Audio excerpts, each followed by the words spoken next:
بے صبری سے انتظار کر رہے تھے، جس کا ہمیں شدت سے انتظار تھا۔ قلوب منتظر تھے، نگاہیں تک رہی تھیں، آخر وہ لمحہ آ ہی گیا۔ اللہ تعالیٰ نے قرآن مجید میں ارشاد فرمایا ہے، یا ایھا الذین آمنوا اتقوا اللہ وکونوا مع الصادقین، اے ایمان والو تقوی اختیار کرو اور نیک لوگوں کی صحبت میں رہو۔ عزیزان محترم، اللہ تعالیٰ نے تقوی کو صحبت صالحین سے جوڑ دیا۔ رب ذوالجلال کا کروڑہ شکر ہے کہ اس خالق کائنات نے آج ہمیں صحبت صالحین کا موقع عنایت فرمایا ہے۔ یہ وہ ہستیاں ہیں جن کی ایک نگاہ سے لوگوں کی زندگیاں بدل جایا کرتی ہیں، جن کی صحبت سے زنگ زدہ دلوں کی مرمت ہو جایا کرتی ہے۔ میں بڑے ہی ادب و احترام کے ساتھ حضرت والا سے گزارش کرتا ہوں کہ آپ ہمیں اپنی ضروری نصائح سے سرفراز فرمائیں۔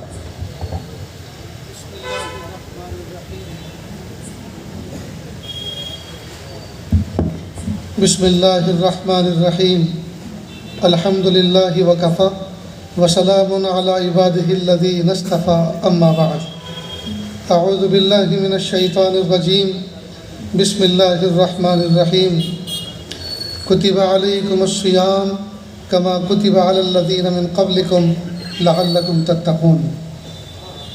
سبحان ربک رب العزۃ عما یصفون وسلام علی المرسلین والحمد للہ رب العالمین۔ اللہم صل علی سیدنا محمد وعلی آل سیدنا محمد وبارک وسلم۔ اللہم صل علی سیدنا محمد وعلی آل سیدنا محمد وبارک وسلم۔ اللہم صل علی سیدنا محمد وعلی آل سیدنا محمد وبارک وسلم۔ قبل اس کے کہ میں بات شروع کروں، جو ساؤنڈ سسٹم کے نگراں صاحب ہیں ان سے درخواست ہے کہ اس کو بالکل نارمل کر دیں، نہ ایکو کریں، نہ اس میں بوفر اور دھبکارے کی آواز آئے، ایسی آواز آئے جیسے عام بندہ سامنے بیٹھ کے بات کرتا ہے۔ اس لیے کہ اس قسم کی محفل میں جو ساؤنڈ سسٹم ہوتا ہے اس میں سمجھنے اور سمجھانے کی بات کی جاتی ہے۔ ایک مائک وہ ہوتا ہے جو شادی بیاہوں میں استعمال ہوتا ہے، اس میں صرف اس کی آواز پہ ڈانس کیا جاتا ہے۔ ایک وہ ہوتا ہے جو سیاسی جلسوں میں استعمال ہوتا ہے، اس میں صرف آواز پہنچائی جاتی ہے دلی تک، اس میں آواز پہنچانے کا کام کیا جاتا ہے، اور اس ساؤنڈ سسٹم کے ذریعے سے آواز بات سمجھانے کا کام کیا جاتا ہے۔ تو آواز ایسی نکلنی چاہیے جو کانوں پر بوجھ بھی نہ ہو اور دیر تک بندہ کچھ سن سکے۔ اللہ کرے یہ بات میری اس آدمی نے سن لی ہو جو ساؤنڈ کو مینیج کرنے کے لیے بیٹھے ہوئے ہیں۔ دوستو، میں نے آپ کے سامنے قرآن پاک کی ایک آیت پڑھی۔ اللہ فرماتے ہیں، کتب علیکم الصیام کما کتب علی الذین من قبلکم لعلکم تتقون۔ تم پر روزے فرض کیے گئے، اور پریشان مت ہونا، تم سے پہلی امتوں پر بھی فرض کیے گئے تھے، اور یہ فرض کرنے کا مقصد یہ تھا لعلکم تتقون، تاکہ تم تقوی اختیار کرو۔ تقوی کسے کہتے ہیں؟ تقوی کہتے ہیں احتیاط کے ساتھ زندگی گزارنا۔ تقوی کسے کہتے ہیں؟ تقوی کے معنی ہے ڈرنا، لیکن ڈرنے کا مطلب ایسا نہیں جیسے سانپ سے ڈرا جاتا ہے، بھوت پریت سے ڈرا جاتا ہے، اندھیرے میں آدمی کسی چیز سے ڈر جاتا ہے، جی، یا کسی لمبے لمبے دانت والے، لمبے لمبے ناخن والے سے ڈرتا ہے۔ نہیں، ڈرنے سے مراد، اس کو ایک مثال سے سمجھیں۔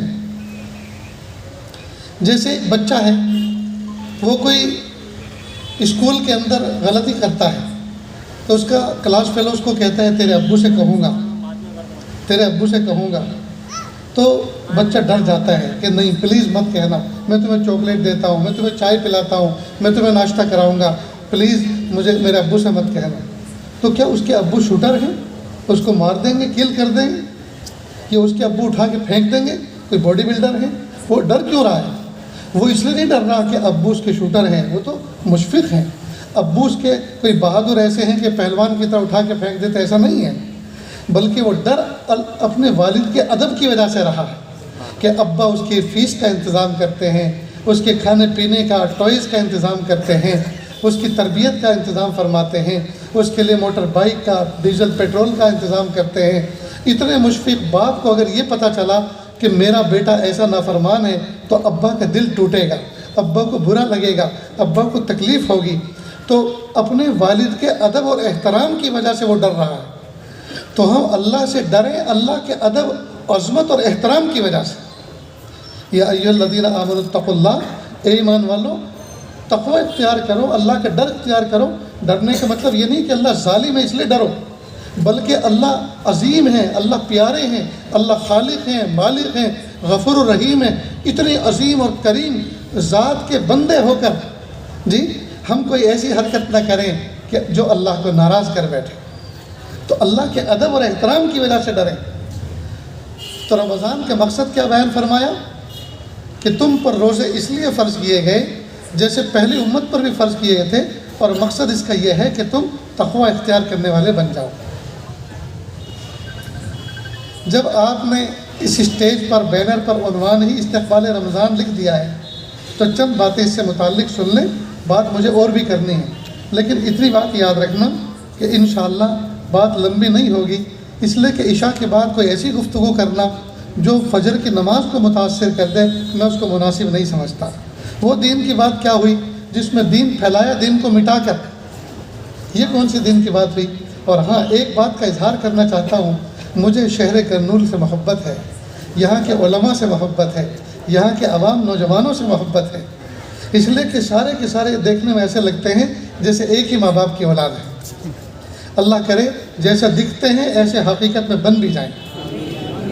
ہاں، اختلاف کا شکار نہ بنیں، اپنی شیرازہ بندی کو بنا کے رکھیں، اس کے جو ہے توڑنے کا اور نقض کا باعث نہ بنے۔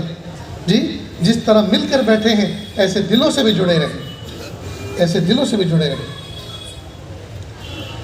اصل میں اللہ رب العزت نے پیارے محبوب صلی اللہ علیہ وسلم کی امت کو یہ مہینہ دے کر انعام اور احسان فرمایا، انعام دیا اور احسان فرمایا۔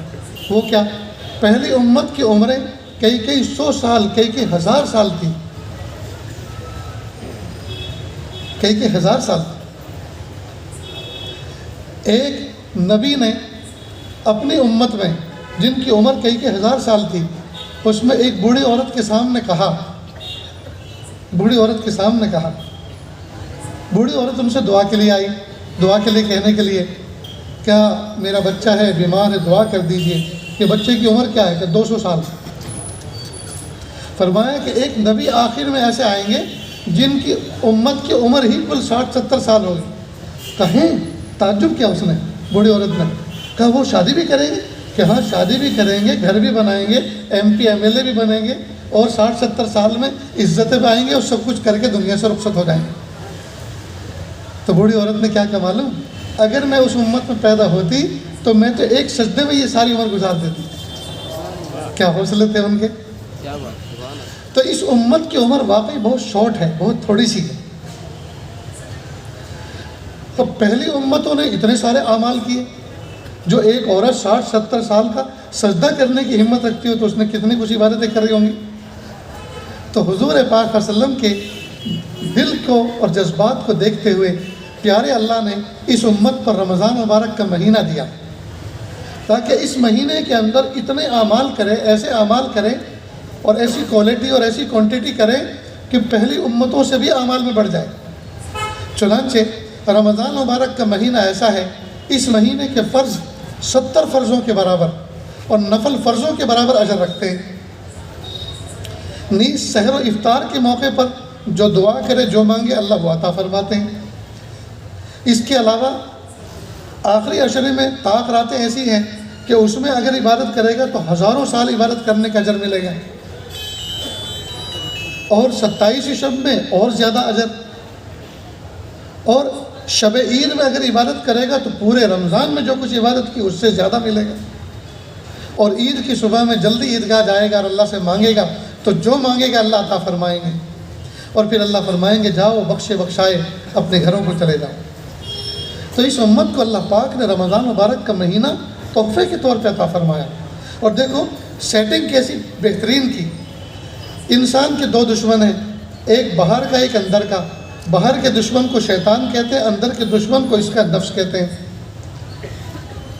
اللہ پاک نے ان 2 دشمنوں کو جو اس کی بندے مومن کی عبادتوں کو خراب کرتے ہیں، ان دونوں دشمنوں سے حفاظت کا پہلے سامان کیا۔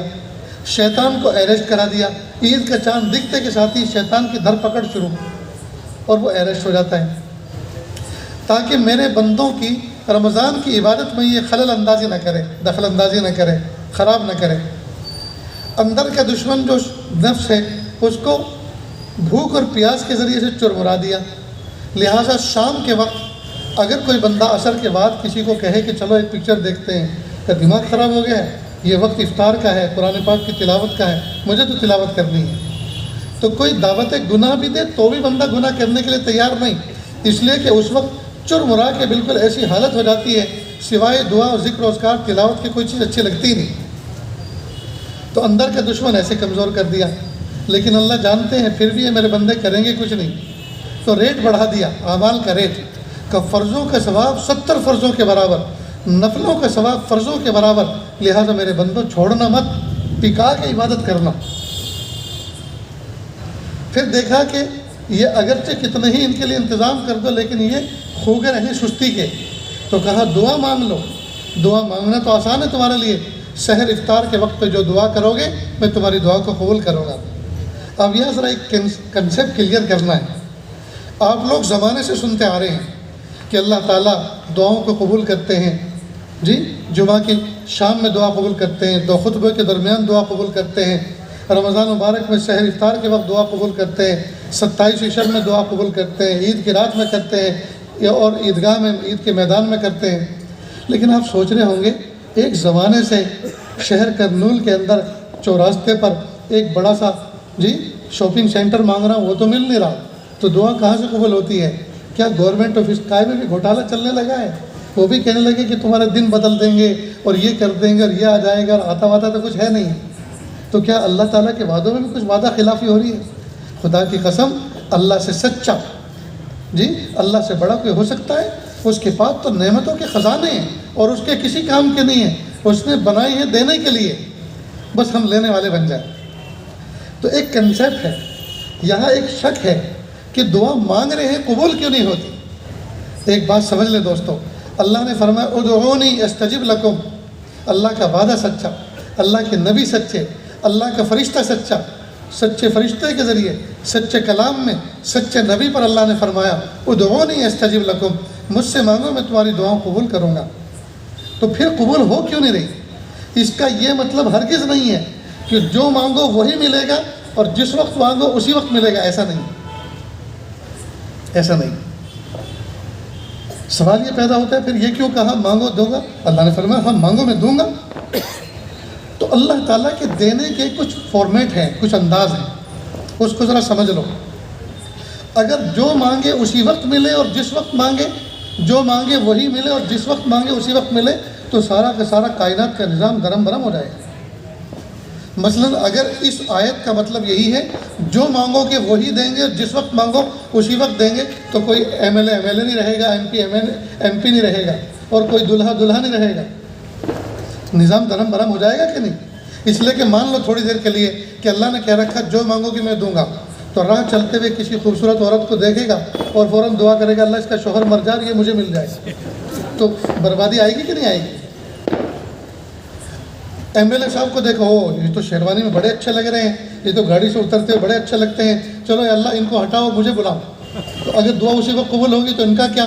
وہ جو محنت کی اور امریکہ چھوڑ کر آئے خدمت خلق کے لیے، اس کا کیا؟ اور سوچے ہوئے خواب اور سوچے ہوئے ارادے، ان کا کیا؟ تو تباہی ہوگی کہ نہیں ہوگی؟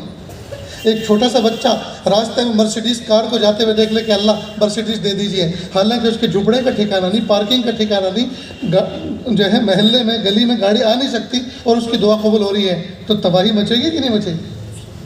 معلوم ہوا دعا کا ہر وقت قبول ہونا یہ بھی اللہ کی نظر میں بہتر نہیں. اللہ حاکم بھی ہیں اور اللہ حکیم بھی ہیں، اللہ دینے پر قادر بھی ہیں اور حکمت والے بھی ہیں. لہٰذا جب کوئی بندہ اللہ سے مانگتا ہے تو اللہ بندے کی حکمت پر غور فرماتے ہیں. ذرا اس کو سمجھ لو، اس کو سمجھ لیجیے. جب کوئی بندہ اللہ سے مانگتا ہے تو اللہ فوراً نہیں دیتے، بلکہ کچھ انتظار کرواتے ہیں، ڈیلے کرواتے ہیں، اور اس میں اللہ کی حکمت ہوتی ہے، تربیت کرتے ہیں. مثلا ایک بچہ اسکول سے کالج سے نیا فارغ ہوا، اس کے بچے بابا اور دوسرے لوگ امریکہ میں رہتے ہیں. اب اس بچے کو بلایا امریکہ، اب ویزا کے لیے فائل سبمٹ کی ایمبیسی میں اور ریفیوز ہو گئی. کینسل ہو گئے کہ نہیں ملے گا. اب اس کی تو گویا جنت اجڑ گئی، اس نے خیالات میں جو باغ سجایا تھا وہ اجڑ گیا. اب لگا رونے کے لیے. اب کوئی شخص ملے اور کہا کہ بھائی کیوں بات ہے، کیوں رو رہے ہو؟ کہا میں امریکہ جانا چاہتا تھا اور ویزا کے کاغذات کینسل ہو گئے، اب میں کیا کروں؟ کہا امریکہ کوئی جنت تھوڑی ہے، کیوں پریشان ہو رہے ہو؟ تم سب سے پہلا کام یہ کرو 40 دن جماعت میں چلے جاؤ، اللہ اللہ کرو، دین سیکھو، نماز سیکھو، دعائیں سیکھو، تہجد میں اللہ سے مانگو، اللہ خیر کریں گے. اب یہ گئے 40 دن جماعت میں، چہرے پہ نور بھی آ گیا، سجدے کا نشان بھی آ گیا، نمازوں میں کا شوق بھی آ گیا، دعا مانگنے کا مزاج بھی بن گیا. اب اس کے دل کے اندر ایک ٹھہراؤ اور ٹھنڈک پیدا ہو گئی.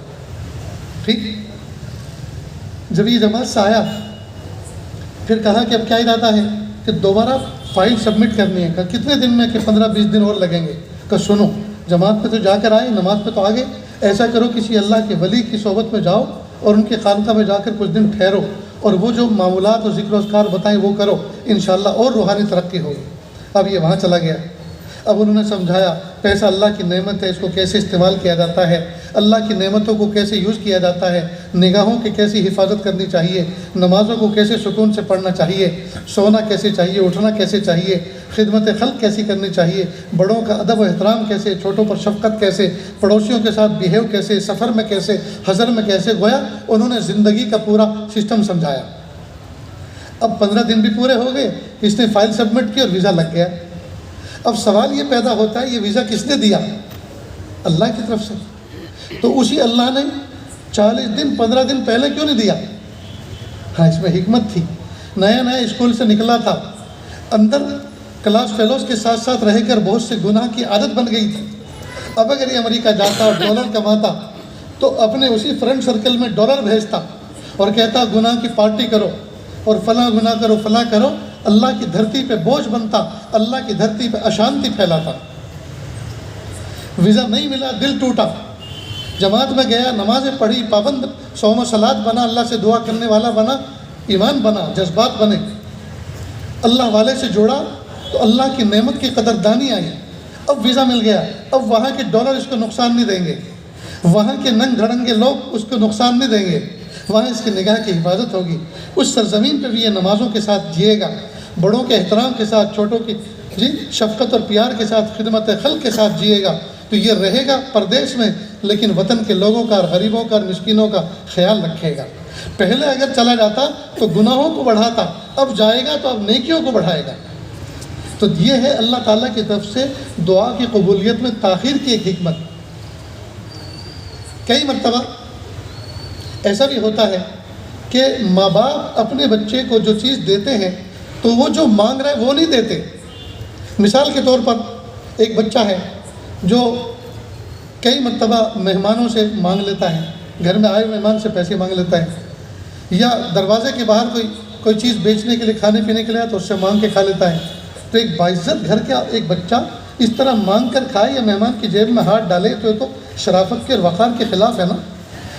ماں باپ کو پتہ چلا تو باپ نے ایک مرتبہ اس کو سخت ڈانٹا، خبردار تم نے کسی مہمان سے پیسے مانگے یا ان کی جیب میں ہاتھ ڈالا یا کسی سے بھیک مانگ کر کھایا، خبردار، ہم سے مانگو ہم دیں گے. اب اس نے کان پکڑے، توبہ کر لی. اب 2-3 دن کے بعد باپ گئے شہر حیدرآباد، رمضان کی تیاری کے لیے کچھ گروسری اور کچھ کچن کا سامان لے کر آئے. لیٹ نائٹ پہنچے، بیگ رکھا ہوا تھا. صبح کو بچہ اٹھا، ابو کا بیگ کھولا، اس میں بڑی خوبصورت سی ایک چھری نظر آئی، اسے بڑی اچھی لگی. اس نے اس سے کھیلنا شروع کیا. اس کی امی نے دیکھا، اوہو چھری سے کھیلنا ہے، یہ تو ہاتھ کٹا سکتا ہے. تو حکمت سے اس سے لے لی. جیسے لی تو اس نے رونا شروع کیا. باپ نے پوچھا منع کو کیوں رلایا؟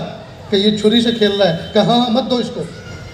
3 دن پہلے تو یہ کہا تھا کہ جب بھی کسی چیز کی ضرورت ہو ہم سے مانگو، ہم دیں گے، اور آج چھری پسند آئی مانگ رہے ہیں تو نہیں دے رہے.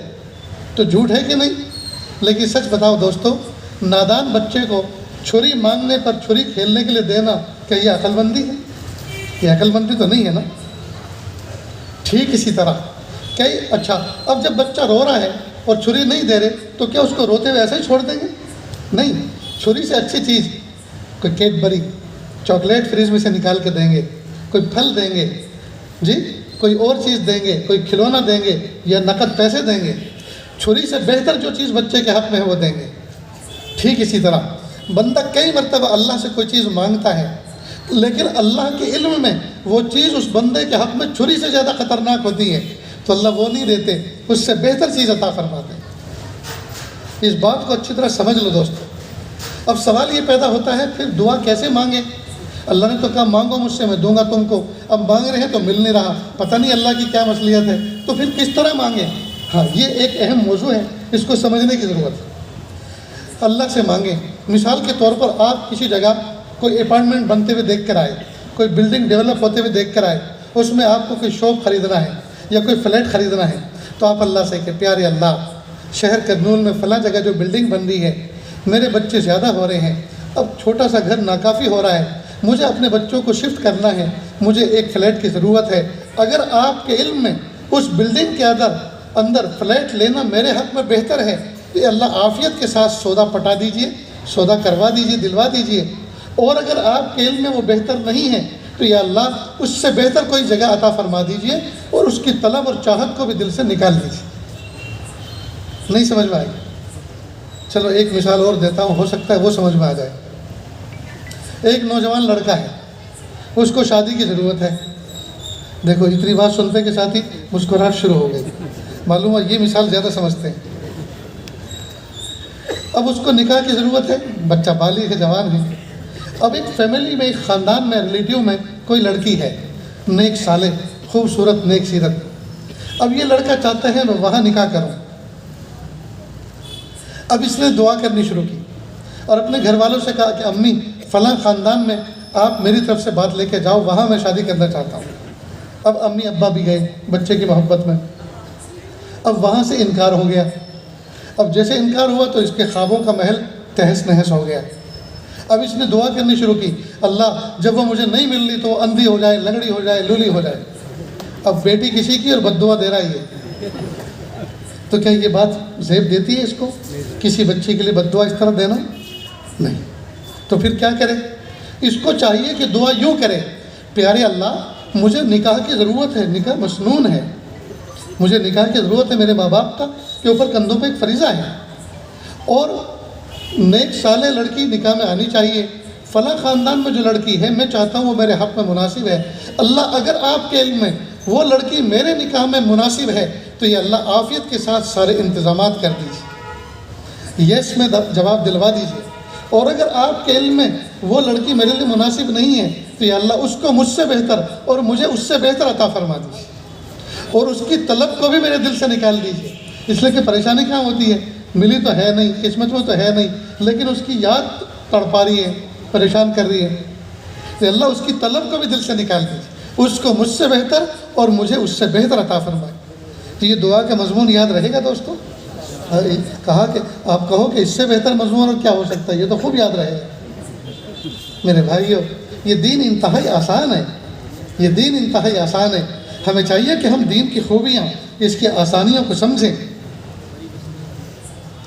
دوستو یہاں آ کر ایک بات اور سمجھ لیں، اسلام نے لا میرج کی ہمت افزائی نہیں کی، لا آفٹر میرج کو عبادت قرار دیا۔ نکاح سے پہلے کی محبت تو حرام ہے، اس لیے کہ جس سے آپ محبت کر رہے ہیں، بدنگاہی کر رہے ہیں، دیکھ رہے ہیں، فوٹو شیئر کر رہے ہیں، وہ آپ کی محرم نہیں ہے، اس کے ساتھ ابھی آپ کا نکاح نہیں ہوا، تو اس سے کے ساتھ بات کرنا، ڈسکس کرنا یہ حرام ہے۔ لہٰذا لا بیفور میرج حرام، لا آفٹر میرج حلال اور عبادت۔ اس لیے اسلام نے لا میرج کی اہمیت نہیں دی، لا before marriage, after marriage, before marriage کی اہمیت نہیں، لا آفٹر میرج کی اہمیت ہے۔ لیکن عجیب معاملہ ہے، نکاح سے پہلے لڑکے میسج تھرو کرتے ہیں، میں تمہارے لیے ستارے توڑ کے لا دوں گا، اور میں تمہارے لیے چاند لا دوں گا، اور میں تمہارے لیے یہ کر دوں گا، ہر ناممکن بات کرتا ہے۔ آج تک کسی نے ستارے توڑے کسی کے لیے؟ جو ممکن بات ہے وہ نہیں کہتا، میں ہر روز تمہارے لیے مٹھائی لا کر دوں گا، ہر روز تمہارے لیے برفی لا کر دوں گا، ہر روز تمہارے لیے جوس لا کر دوں گا، ہر روز میٹھا پان لا کے دوں گا۔ ممکن باتیں نہیں کرتا، ناممکن وعدے کرتا ہے۔ کتنی بری بات۔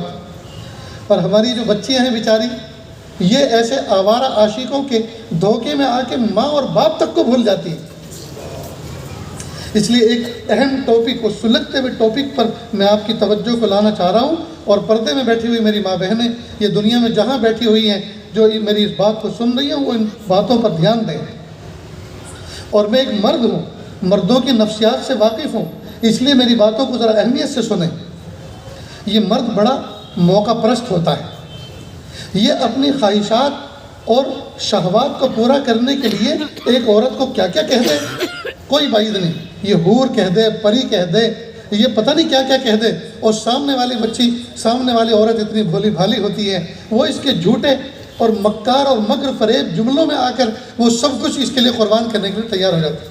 اور تو اور وہ ماں جس نے 9 مہینے پیٹ میں رکھا، 2 سال چھاتی سے لگا کے دودھ پلایا، 6 سال دست شفقت میں رکھا، سگے ہاتھوں سے پیشاب پخانہ دھلایا، جی جب یہ بچی فیصلہ لینے پاتی ہے ساری قربانیوں کو ملیا میٹ کر دیتی ہے، بھول جاتی ہے۔ حالانکہ ایسا نہیں کرنا چاہیے۔ اب لڑکا فون پہ لکھتا ہے کہ میں تجھ سے محبت کرتا ہوں، میں تیرے لیے جان چھڑک دوں گا، میں لیے یہ کر دوں گا، وہ سمجھتی ہے یہ تو کہ میرا بہت ہی زیادہ عاشق ہے، اس سے اچھا تو میرا کوئی عاشق ہو ہی نہیں سکتا، اور اتنا پیار تو میرے ماں باپ، میرے بھائی بہن نہیں دے سکتے جتنا میرے لیے کر رہا ہے۔ اب اس نے کبھی سال 2 سال میں کوئی پین بھیج دیا، کوئی ڈائری بھیج دی، اب وہ تھی 5-10 روپے کی، اس 5-10 روپے میں اپنا ایمان بھی بیچ دے رہی ہے، کئی مرتبہ اپنی عزت بھی بیچ رہی ہے۔ اس لیے میری ماں بہنوں دھوکہ مت کھاؤ، فون کے ذریعے سے دھوکہ مت کھاؤ، جھوٹے میسیجز کے ذریعے سے دھوکہ مت کھاؤ، اپنے اللہ کے ساتھ مضبوط تعلق بنا کے رکھو۔ یاد رکھنا پہاڑ سے گرا ہوا آدمی کپڑے جھاڑ کے اٹھ کے چل سکتا ہے، نظروں سے گرا ہوا کبھی نہیں اٹھا کرتا۔ نہ اپنے ماں باپ کی نظروں سے گرو، نہ اپنے معاشرے کی نظروں سے گرو، نہ بھائی بہنوں کی نظروں سے گرو۔ عزت اللہ کی طرف سے ملا ہوا گفٹ گاڈ ہے، اللہ کی طرف سے ملا ہوا تحفہ ہے، یہ نقدی کے ذریعے سے بازار سے نہیں خریدی جا سکتی۔ عزت تو اللہ کی طرف سے ملتی ہے اور ایک بار ملتی ہے، اور جب یہ عزت ختم ہوتی ہے تو پھر کسی بازار میں نہیں ملا کرتی۔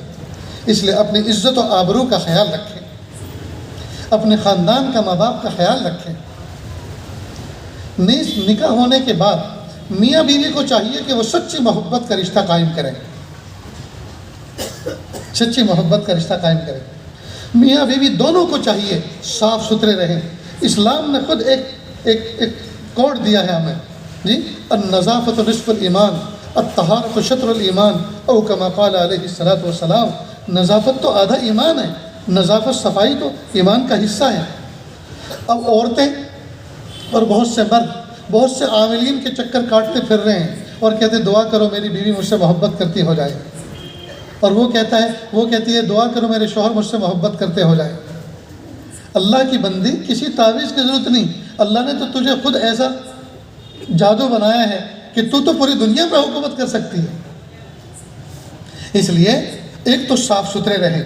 اب شوہر کا حال یہ ہے، اگر اس محفل میں جو بات میں کہنے جا رہا ہوں اس طرح کا کوئی آدمی ہے تو برا نہ مانے، میں کوئی پن آؤٹ کر کے بات نہیں کہہ رہا، ایک جنرل بات کر رہا ہوں۔ بہت سے لوگ گیریج کا کام کرتے ہیں، میلے کچیلے ہوتے ہیں، آئل لگا ہوا ہے، گریس لگا ہوا ہے، اور اسی شان آن بان کے ساتھ گھر پہ جاتے ہیں اور سوتے ہیں، اور چاہتے ہیں اسی لباس میں میری بیوی مجھ سے محبت کا معاملہ کرے۔ خاک کرے گی؟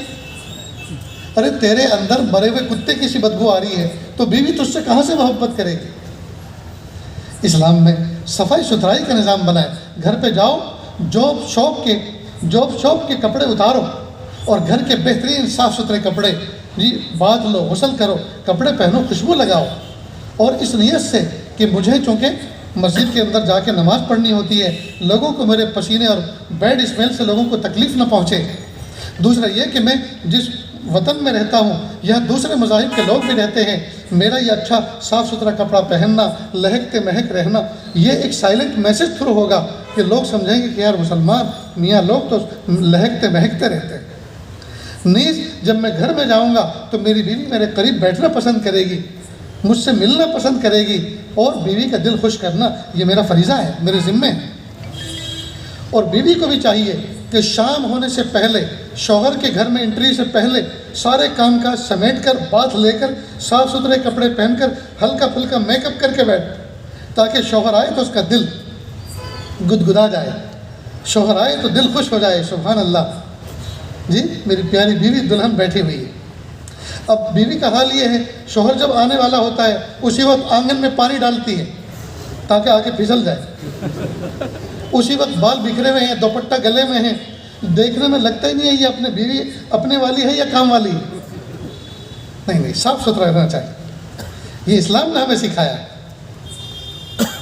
اور دوستو، ایک بہت اہم وجہ، بنیادی وجہ یہ ہے کہ شوہر اور بیوی میں محبت اس لیے نہیں ہو رہی کہ ایک نفسیاتی بات میں آپ کو بتاتا ہوں. قربان جائیے، پیارے آقا صلی اللہ علیہ وسلم نے ہمیں بیویوں سے محبت کرنا بھی سکھایا. عائشہ صدیقہ رضی اللہ تعالیٰ ایک مرتبہ پانی پی رہی تھی پیالے میں. اللہ کے محبوب صلی اللہ علیہ وسلم نے فرمایا، حمیرہ ذرا ہمارے لیے بھی بچا دینا. اب گھر تو ہے عائشہ صدیقہ کا، اب نام لے رہے ہیں حمیرہ. یہ حمیرہ کون تھی؟ یہ حضرت عائشہ صدیقہ رضی اللہ عنہا کا سیکنڈ نام محبت میں اللہ کے نبی صلی اللہ علیہ وسلم نے رکھا تھا. معلوم ہوا سفید کپڑے پہننا، مسواک کرنا، خوشبو لگانا، یہ سب چیزیں تو سنت ہے. بیوی کا سیکنڈ نام رکھنا یہ بھی تو سنت ہے. اس پہ کون عمل کرے گا؟ اللہ کا شکر ہے ہم نے اس پہ عمل کیا ہے، لیکن آپ کو بتائیں گے نہیں. اب جو سفید داڑھی والے ہیں وہ چپ چاپ بیٹھے ہیں کہ مولانا کس ٹاپک پہ بات شروع کر دی ہے. 20-25 سال پہلے ملے ہوتے تو تم ہمیں بتاتے، ہم اس سنت کا عمل کر کے دکھاتے. اب کیا، اب ہمارے جذبات بالکل ٹھنڈے پڑ گئے. اللہ کے محبوب صلی اللہ علیہ وسلم پیارا نام رکھا تھا حمیرہ. اس کا معنی ہے سرخ سفید، جس کا انگلش میں ٹرانسلیشن ہوتا ہے پنکی. تو محبوب نے فرمایا، حمیرہ ہمارے لیے بھی ذرا پانی بچا دینا. تو عائشہ صدیقہ رضی اللہ عنہ نے اس پیالے کو اپنے لپ سے، ہونٹوں سے ہٹایا، محبوب کی طرف کر دیا. آپ صاحب نے اس کو کیچ کیا اور پھر اس کو گھمایا. پوچھا، حمیرہ آپ نے کدھر ہونٹ لگا کے پیا تھا؟ انہوں نے بتایا ادھر. تو ایسے گھما کے وہی اپنے لب مبارک لگا کے پانی نوش فرمایا. عائشہ صدیقہ کے دل میں محبوب کی کتنی محبت بڑی ہوگی. ہم میں سے کتنے ہیں جو اپنی بیوی کا جھوٹا پانی پیتے ہیں؟ کوئی بزرگ آ جائے تو ان کے منہ سے لگی ہوئی بوتل اور گلاس سے ٹوٹ پڑتے ہیں، سب کے سب لڑائی کرتے ہیں. اور بیوی کا جھوٹا پانی پینا سنت ہے، اس پر عمل نہیں کرتے ہم. ایک بات یاد رکھنا دوستو، دنیا میں جتنے اینیمل ہیں وہ کھا پی کے ہیلدی ہوتے ہیں. بیوی ایسا اینیمل ہے جو کھا پی کے ہیلدی نہیں ہوتی، بلکہ اپنے کانوں کے راستے تعریف کے جملے سن کر صحت مند ہوتی. گھر پہ اگر مہمان آ جائیں، بہترین انہوں نے کھانا پکایا ہو جی، اور آپ جب برتن اٹھا کے دسترخوان سے کچن میں لے کے جائیں اور بیوی سے کہ پیاری سبحان اللہ میرے مہمان تو انگلی چاٹتے رہ گئے، پلیٹ ایسی صاف کر دی آپ کو دھونے کی ضرورت نہیں ہے، اتنے مہمان خوش ہوئے ہیں، لاؤ ذرا پلیز اپنے ہاتھ لاؤ، میں ان کو بوسہ دینا چاہتا ہوں. اب آپ اتنا سا عمل کر دیں، یقین مانیے آج کا دن وہ کھانا بھی نہیں کھائے گی. آپ نے گویا یہ تعریف کے جملے کہہ کر اور یہ برتاؤ کر کے آپ نے اس کو ملٹی وٹامن ٹونک دے دیا. اب یہ کام ہم میں سے کوئی نہیں کرتا. یاد رکھنا، بیوی نکاح کر کے جب ہمارے گھر میں آتی ہے، وہ پہلے دن سے اس بات کا انتظار کرتی ہے میرے شوہر کو مجھ سے محبت ہے کہ نہیں ہے، وہ پروف چاہتی ہے. لیکن خیر جو کہ حیا والی ہوتی ہے، غیرت والی ہوتی ہے، کبھی منہ سے نہیں کہتی مجھے میری محبت کا پروف دو. وہ ہماری اداؤں میں ڈھونڈتی ہے کہ یہ محبت مجھ سے کرتے ہیں کہ نہیں. اس لیے میں آپ کو پروف دینے کا ایک طریقہ بتاتا ہوں. آپ جب بھی کبھی شہر جائیں، کبھی سفر پہ جائیں، وہاں سے لوٹتے ہوئے آپ کوئی تحفہ لے کر آیا کریں. کبھی کوئی جویلری کی شکل میں، کبھی تصویر کی شکل میں، کبھی مسلح کی شکل میں، کبھی جوتے چپل کی شکل میں، کبھی کوئی اور پرائیویٹ کوئی لباس کی شکل میں. اب وہ عورت تنہائی میں جا کے اس کو چومے گی، اس کو آنکھوں سے لگائے گی، سر پہ رکھے گی اور سوچے گی میرے شوہر کو مجھ سے ریئلی سچی محبت ہے. اگر محبت نہ ہوتی تو وہ اتنے بیزی رہتے ہیں، وہ بازار میں، شاپنگ سینٹر میں، مال میں جا کر میرے لیے ٹائم نکال کر یہ چیز خرید کے نہ لاتے. بس وہ اسی چیز میں پروف تلاش کر لے. اس لیے دوستو اپنی بیوی کے ساتھ اس طرح کا برتاؤ کریں. نیز ہر مہینے اپنی انکم میں سے، سیلری میں سے کچھ نہ کچھ رقم دے کر بھول جایا کریں پیاری یہ تمہیں تحفہ ہے، ہدیہ ہے، اس کا کوئی حساب کتاب نہیں. اس لیے کہ ہر عورت چاہتی ہے کہ جب میں شوہر کی ماتحتی میں ہوں، میرے شوہر میرے بڑے ہیں، تو کم از کم میرے پاس کچھ پیسے ایسے تو ہونے چاہیے کہ میں بھی پرائیویٹ لمیٹڈ طور پر اس کو خرچ کروں. مجھے بھی تو جنت میں اللہ کی طرف سے نعمتیں چاہیے. میرے اپنے ماں باپ کے لیے اصال ثواب کروں، میں اپنے بھائی بہنوں کے لیے اصال ثواب کروں، میں اپنی سہیلیوں کے پر خرچ کروں. کوئی بیوہ ہو چکی ہے، کوئی یتیم ہے، کوئی مسکین ہے مثلا، تو اس کی کچھ تمنائیں ہوتی ہیں، وہ کرے گی کب؟ جب کہ اس کے پاس کچھ بینک بیلنس ہو تبھی تو۔ یہ اللہ نے آپ کو حیثیت دی ہے تو ایک آدھ دکان کرائے پر اس کی انکم اس کے نام کر دیں کہ اس کا جو بھی کرایہ ہے وہ آپ کے دیں، تو کتنا دل خوش ہوگا اس کا۔ لیکن ہم لوگ عام طور پر اس بارے میں بڑے بخیل واقع ہوئے، کما کے لاتے ہیں، مہینے کی ساری سیلری ماں باپ کے قدموں میں رکھ دیتے ہیں، کوئی حرج نہیں رکھو۔ اب بیوی کہتی ہے مجھے 50 روپے چاہیے، امی سے لے لو۔ اب وہ تو کہہ کے چلا جاتا ہے اپنے جاب شاپ پہ، کہتے ہیں امی ذرا 50 چاہیے۔ کیسے 50؟ عید پہ تو دیے تھے۔ کیسے 50 روپے؟ عید پہ دیے تھے نا 50 روپے، عید پر 9 مہینے پہلے 10 مہینے پہلے دیے تھے۔ اب اس کو کہہ رہی ہے کہ عید پہ دیے تھے، وہ زندگی بھر چلیں گے 50 روپے۔ اب دیکھو 50 روپے کے لیے ماں کا محتاج بنا دیا، نہیں، غلط۔ ماں باپ کا احترام اپنی جگہ پر، ان کا اکرام اپنی جگہ پر، لیکن بیوی کے حقوق اپنی جگہ پر۔ بیوی کی محبت میں آ کے ماں باپ کو نظر انداز نہ کرے، اور ماں باپ کی محبت میں آ کے بیوی کو نظر انداز نہ کرے۔ یہ بیوی، یہ عورت بائیں پسلی سے اللہ نے پیدا کی، نہ پیر کی ہڈی سے پیدا کی کہ پیر کی چپل اور جوتی بنا کے رکھیں، نہ سر کی ہڈی سے پیدا کی کہ سر پہ بٹھا کے رکھیں، بائیں پسلی سے پیدا کی جو دل کے قریب ہے، اس کو دل کے قریب کر کے رکھیں۔ اس لیے دوستو، گھر کو جنت کا نمونہ بناؤ، گھر کو جنت کا نمونہ بناؤ۔ بیویوں کے ساتھ اچھا بہیو کرو، برتاؤ کرو، حسن سلوک کرو، ان کو دین سکھاؤ، ان کو دین سمجھاؤ، بزرگان دین کی مجلسیں ان کو سناؤ۔ آڈیو بہت سے بیانات ملتے ہیں، بہت سے بیانات لائیو ہوتے ہیں، ان کو سناؤ تاکہ یہ اندر سے موٹیویٹ ہوں۔ بہت سے لوگ کتابیں نہیں پڑھتے، آج کل ہر آدمی موبائل پڑھ رہا ہے، جس کو دیکھو موبائل پڑھ رہا ہے، موبائل کی تلاوت ہو رہی ہے، قرآن پاک کی تلاوت نہیں ہو رہی۔ دوستو، ہم بہت بڑا نقصان کر رہے ہیں۔ آپ کتابیں پڑھیں اور بزرگوں سے پوچھ کر، علماء سے پوچھ کر، کتابوں کا سلیکشن کر کے ایک چھوٹی سی ہوم لائبریری بنائیں، اور روزانہ اس کتاب میں سے کچھ نہ کچھ فقرے پڑھ کر بچوں کو سنائیں۔ اب کوئی کہے کہ جی یاد نہیں رہتا، یاد رہے نہ رہے کوئی بات نہیں، پڑھے ضرور۔ دیکھو پچھلے سال آج کے دن شام میں آپ نے کیا کھایا تھا، کسی کو یاد ہے؟ نہیں یاد، لیکن کھائے تو اس سے خون بنا، خون سے انرجی بنی، انرجی سے جسم کا فنکشن ڈیولپ ہوا، اس سے انکار ہے؟ نہیں۔ ٹھیک اسی طرح آپ پڑھیں، پڑھنے کے بعد آپ اس پڑھے ہوئے چیز کا کچھ حصہ آپ کو عمل پہ کھڑا کرے گا، کچھ چیزیں آپ کا ایمان میں پختگی کا سبب بنیں گی، کچھ چیزیں آپ کے یقین میں پختگی کا سبب بنیں گی، کچھ چیزیں آپ کے درجات کو بلند کریں گی۔ یہ پڑھا ہوا بیکار نہیں جائے گا، یہ کام نہ آئے گا۔ سمجھ گئے دوستو؟ تو گھر کو جنت کا نمونہ بنائیں۔ نیز رمضان مبارک کے مہینے میں اللہ تعالیٰ نے جو بھوکا پیاسا بندوں کو رکھا، اللہ کے خزانے میں کوئی کمی نہیں ہے۔ کیوں بھوکا پیاسا رکھا؟ اصل اس لیے تاکہ نعمت کی قدردانی آئے۔ پیاسا، جب پیاسا رہے گا تبھی تو پانی کی قدر ہوگی، تبھی تو جو نل جو ٹپک رہا ہے، جزاک اللہ، جو ٹپک رہا ہے، پلمبر کو بلا کے اس کو ریپیئر کروائے گا، کیونکہ ایک ایک قطرہ 12 بجے کے بعد جب پیاس لگنی شروع ہوتی ہے تو ایک ایک قطرہ ضائع ہوتے ہوئے کو دیکھنا بندہ پسند نہیں کرتا، تو پانی کی نعمت کی قدر آئے گی۔ پیاسا بندہ ہوگا، اس کی خدمت کا جذبہ پیدا ہوگا، اور جب بھوک لگے گی تو ایک ایک ٹکڑے کی روٹی کے، ایک ایک ٹکڑے اناج کے، ایک ایک دانے کی قدر ہوگی۔ یہ جو ہم ہوٹلوں میں کھاتے ہیں اور بچا کے چھوڑ کے چلے آتے ہیں اور ہوٹل والے اس کو ڈسٹ بین میں ڈالتے ہیں، اور اسی ہوٹل کے باہر کوئی آدمی ہوتا ہے جو بھوکے پیٹ کا سوال کرتا ہے۔ یہ بھی فیشن بن گیا ہے 5 اسٹار ہوٹلوں میں کہ بڑے بڑے آرڈر دیتے ہیں اور کھاتے ہیں تھوڑا سا۔ اگر پلیٹ صاف کر کے اٹھیں تو مالدار اس کو توہین سمجھتے ہیں کہ پلیٹ صاف کر کے جائیں گے تو اس ہوٹل میں کام کرنے والے، سرو کرنے والے، وہ کہیں گے کہ ایسے بھوکے آدمی آئے تھے کہ پلیٹ بھی صاف کر کے چلے گئے۔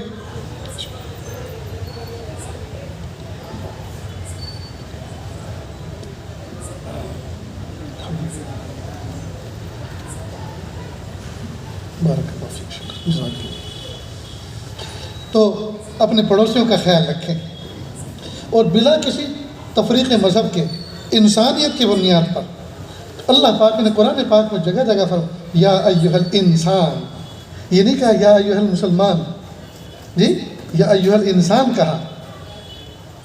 انسانوں میں تو تمام کے مذاہب کے لوگ آئے، ہم مذہب کی تفریق کے بغیر انسانیت کی بنیاد پر ہم خدمت کا معاملہ کریں، رافت کا معاملہ کریں۔ اچھی کوئی چیز بنی ہے، کوئی فروٹ سلاڈ بنائی، کوئی ایسی چیز بنائی ہے، دائیں بائیں پڑوس میں بھیج دیں، اس کے کھانے سے کوئی انکار نہیں کرے گا۔ ہر مذہب کا آدمی فروٹ سلاڈ آپ کی استعمال کرے گا، فروٹ کا دیا ہوا تحفہ قبول کرے گا۔ اور ہاں دوستو، ایک بات کا خیال رکھیں، جیسے جیسے عید کے دن قریب آئیں عید، تو بہت سے آپ کے محلوں میں دائیں بائیں یتیم بچے ہوں گے جن کے ماں باپ پچھلے سال حیات تھے، اس سال اللہ کی رحمت میں پہنچ گئے۔ تو جب اپنے بچوں کے لیے کپڑوں کی شاپنگ کے لیے جائیں تو ان بچوں کو بھی لے کے جائیں، ان کو بھی دلائیں تاکہ ان کا دل خوش ہو جائے، ان کو اس بات کا احساس نہ ہو کہ بابا پچھلے سال تھے، اس سال ہمیں کپڑے کون دلائے گا۔ اس کا خیال رکھیں۔ اور دوستو، دین کے احکام پر، اسلام کے احکام پر 100% عمل کریں، پھر دیکھیے اسلام میں سلامتی ہے اور ایمان میں امن ہے۔ اور یہ جو حالات پوری دنیا میں آئے ہوئے ہیں، انسان انسان کے دشمن بن بیٹھے ہیں، انسان انسانوں پہ ظلم کر رہے ہیں، انسان انسانوں کے گلے دبا رہے ہیں، اس کی ایک بنیادی وجہ بتائیں آپ کو دوستو، ہم اس کے سبب انسانوں میں ڈھونڈ رہے ہیں کہ اس کی وجہ سے، اس پارٹی کی وجہ سے، اس کی حکومت کی وجہ سے، فلاں کی وجہ سے یہ حالات آ رہے ہیں۔ نہیں، سمجھ لیں اچھی طرح، ایک مثال سے سمجھیں۔ ایک لومڑی کے یہاں ایک بچہ پیدا ہوا، 2-4 دن کے بعد اس کو لمبے سفر پہ جانا تھا، بچے کو ساتھ لے کے جا نہیں سکتی تھی پیدل، اور اکیلا چھوڑ نہیں سکتی تھی، تو پریشان ہوئی کروں تو کیا کروں۔ تو وہ شیر کے پاس گئی اور کہا بادشاہ سلامت، میرا ایک چھوٹا سا بچہ ہے، سفر ایک لمبا مجھے کرنا ہے، ایک لمبے سفر پہ مجھے جانا ہے، اور بچہ چھوٹا سا ہے، چل سکتا نہیں ہے اور اکیلا چھوڑ نہیں سکتی، تو کیا کروں۔ تو بادشاہ سلامت نے کہا آپ فکر نہ کرو، آپ کا بچہ ہمارا بچہ، میرے پاس چھوڑ جاؤ، جب چاہو آ کے لے لینا، اس کو کوئی تکلیف نہیں دے سکتا۔ لومڑی نے اس کو چھوڑ دیا، تو شیر نے کہا میری پشت پہ بیٹھ جاؤ۔ لومڑی نے دیکھا کہ بادشاہ نے اپنی پشت پہ میرے بچے کو بٹھایا، عزت دی، بڑی خوش ہوئی، چلی گئی۔ اللہ کی شان، وہ تو کافی دور نکل گئی، اوپر سے ایک باز پرندہ، شکاری، شاہین، بڑا مضبوط، وہ آیا اور اس بچے کو پنجوں میں دبایا اور دبوچ کے لے گیا، اور کہیں پہاڑ پہ جا کے چیر پھاڑ کر کے ختم کر دیا۔ لومڑی ایک مدت کے بعد آئی، اس کے تصور میں تھا یا تو میرا بچہ بادشاہ سلامت کی پشت پہ کھیل رہا ہوگا یا دائیں بائیں ہوگا، لیکن جب دونوں جگہ نہ پایا تو پریشان ہوئی اور کہا بادشاہ سلامت میرا بچہ کہاں ہے۔ کہا بڑی بھی لومڑی، تم تو اس کو میرے حوالے کر کے گئی تھی، میں نے اس کو قبر پہ بٹھا لیا، اوپر سے ایک شاہین آیا اور لے کے چلا گیا، اور لگتا ہے یہ پھاڑ کر کے ختم کر دیا۔ کہا ہائے، آپ تو بادشاہ تھے، آپ نے اس کی حفاظت کیوں نہیں کی، آپ نے تو وعدہ کیا تھا نا۔ کہا بڑی بھی لومڑی، یقیناً میں جنگل کا بادشاہ ہوں، لیکن یہ معاملہ نیچے کا نہیں اوپر کا تھا، وہ لے کے اڑ گیا، میں دیکھتا رہ گیا، میں اڑ نہیں سکتا۔ اگر نیچے کا ہوتا تو میں اگر نیچے کا معاملہ ہوتا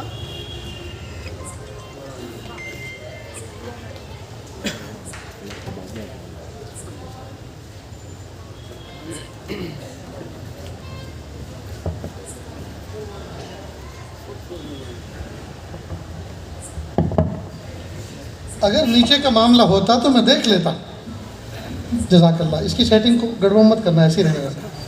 اگر نیچے کا معاملہ ہوتا تو میں دیکھ لیتا، کوئی طاقت نہیں تھی جو اس کا بال بھی بیکا کر سکتی۔ تو دوستو، اس واقعے کو سنا کر اصل بات یہ ہے کہ جو مصیبت حالات آئے ہیں، معاملہ نیچے کا نہیں، یہ اوپر کا ہے۔ ہمیں چاہیے کہ ہم اوپر والے کو راضی کریں، اوپر والے کو خوش کریں، اس کی باتوں پہ عمل کریں، اس کے احکام پہ عمل کریں، نیچے کا سارا معاملہ درست ہو جائے گا۔ جب یہ امت راتوں کو اٹھ کر اللہ کے سامنے رویا کرتی تھی، گرم گرم آنسو بہاتی تھی، سرد سرد آہیں کھینچتی تھی، دن بھر اللہ تعالیٰ اس کو مسکراتے ہوئے رکھتے تھے۔ آج راتوں کو رونا چھوڑ دیا تو اللہ نے دن میں ہنسانا بند کر دیا۔ یاد رکھنا، 3 طاقتیں، بڑی طاقتیں، ایک ہے زر کہتے ہیں مال کو، سونے کو، ایک ہے زر، اور ایک ہے زور کہتے ہیں مسل پاور کو، اور ایک ہے زاری کہتے ہیں رونے کو۔ زر، زور اور زاری، یہ 3 طاقتیں بڑی طاقتیں ہیں۔ بچپن میں ہم نے سارے کے سارے کام بنوائے تھے زاری کے ذریعے سے، رو کر پیشاب کر دیا، رو دیے، کپڑے بدل گئے، بھوک لگی، رو دیے، دودھ مل گیا، بھوک لگی، رو دیے، کھانا مل گیا۔ جی، سارے کام رو کے بنائے تھے۔ اگر یہ رونا ہم بچپن میں بھی یاد رکھتے اور رو کے اللہ کے سامنے اپنے آپ کو پیش کرتے، خدا کی قسم ہمارے کام آسانی سے بن جاتے۔ لیکن بچپن کے رونے والوں نے کھڑے ہونے کے بعد جب چلنا شروع کیا تو وہ اس مالک کو بھول گئے۔ آپ نے دیکھا ہوگا جب ماں کی گود میں بچہ لیٹا ہوا ہوتا ہے اس کی نظر اوپر کی طرف ہوتی ہے، ذات حق کی طرف، تو اللہ تعالیٰ نے اس میں اشارہ کیا کہ اے میرے بندے تیری نظر ہمارے اوپر ہے، ہم نے دیکھ تیرے لیے دودھ کے 2 دروازے تیرے لیے کھول دیے ہیں، تیرے لیے رزق کے 2 دروازے ماں کے سینے میں کھول دیے ہیں، اگر تو بڑا ہو کر بھی ہمارے اوپر نظر رکھے گا، ابھی تو 2 کھولے ہیں پھر 100 کھول دیں گے، پھر 100 کھول دیں گے۔ اور ایک بات یاد رکھیں دوستو، جس بچے کا ابا مالدار ہو اس بچے کو کسی بات کی فکر نہیں ہوتی، جس بچے کا ابا مالدار ہو اس بچے کو کسی بات کی فکر نہیں ہوتی۔ ابا کھلونے چاہیے، ہاں بیٹا لاتا ہوں۔ ابا مجھے وہ چھوٹی سائیکل چاہیے جیسے ہمارے پڑوس میں آئی ہے، ہاں بیٹا کل لاتا ہوں۔ ابا مجھے سویٹ چاہیے، مٹھائی چاہیے، ہاں بیٹا لاتا ہوں۔ ملتا ہے کہ نہیں سب؟ تو جس بچے کا ابا مالدار ہو اس بچے کو کسی بات کا غم نہیں ہوتا۔ میرا اور آپ کا ربا مالدار ہے، میرا اور آپ کا ربا مالدار ہے، پھر ہمیں کس بات کا غم؟ ہمیں کس بات کا غم؟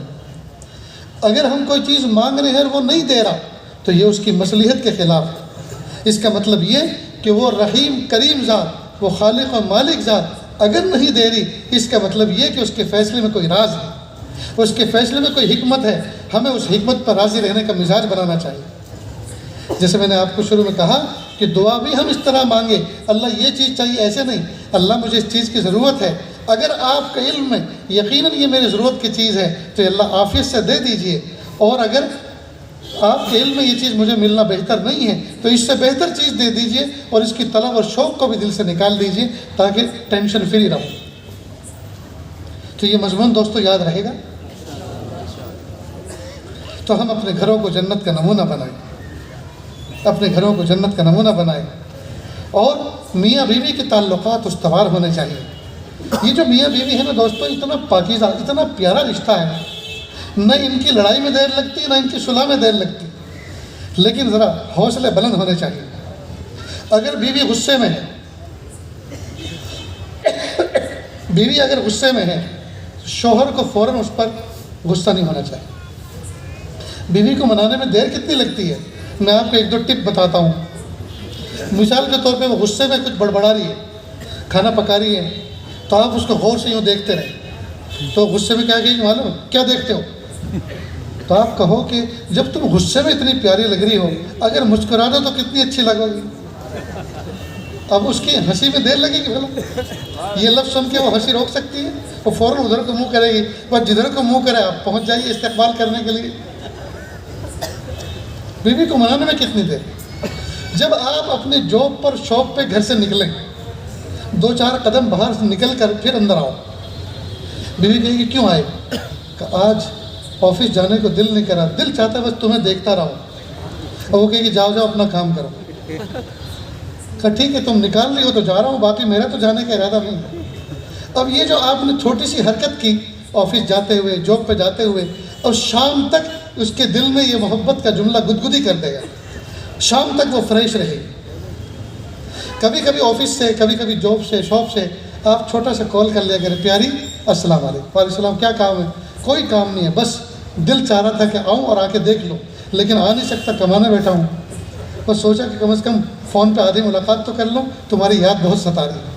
اب یہ 2 جملے کہیں اس کے دل کے اندر ایک محبت کا جذبہ پیدا ہو گیا۔ دوستو اپنے گھر کی بیویوں کا جو ہمارے نکاح میں ہے، جو اپنے پیارے گھر کو چھوڑ کر آئی، اپنی ماں کو چھوڑ کر آئی، باپ کو چھوڑ کر آئی، بھائی بہنوں کو چھوڑ کر آئی، کھلونوں کو چھوڑ کر آئی، صحن اور آنگن کو چھوڑ کر آئی، ہماری وجہ سے اللہ کا حکم سن کر اس کا حق ہے ہم اس کو خوش رکھیں۔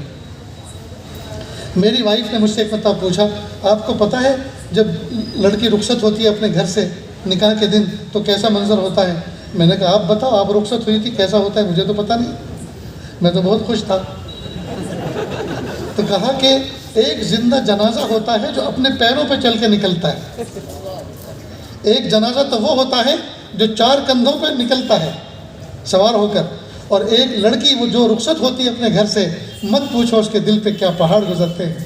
ہائے آج پیارے آنگن کو چھوڑ رہی ہوں، پیارے گھر کو چھوڑ رہی ہوں، ماں اور بابا کو چھوڑ رہی ہوں، ممی کو چھوڑ رہی ہوں جی، اور کھلونوں کو چھوڑ رہی ہوں، اور اپنی سہیلیوں کو چھوڑ رہی ہوں، اور پردیس میں ایک ایسے اجنبی کے ساتھ اب زندگی گزرے گی، نہیں پتہ وہ کس طرح کا بیہیو کرے گا، محبت دے گا کہ نہیں دے گا، 2 روٹی کھانے کو ملے گی کہ نہیں ملے گی، عزت کے ساتھ رات کو سونا دن کو جاگنا ملے گا کہ نہیں ملے گا۔ یہ سب خیالات کے ساتھ بڑے بھاری قدموں کے ساتھ وہ گھر سے باہر نکلتی۔ دوستو ہمیں چاہیے کہ ہم اس کا اکرام کریں، اس کو عزت دیں، اور کچھ نہ دے تو کم از کم میٹھے بول تو بولیں۔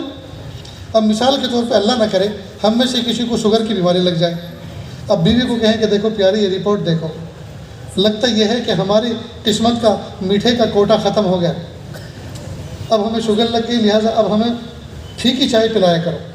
اب اس نے افسوس کیا اور اللہ سے دعا کی اور پھیکی چائے دینی شروع۔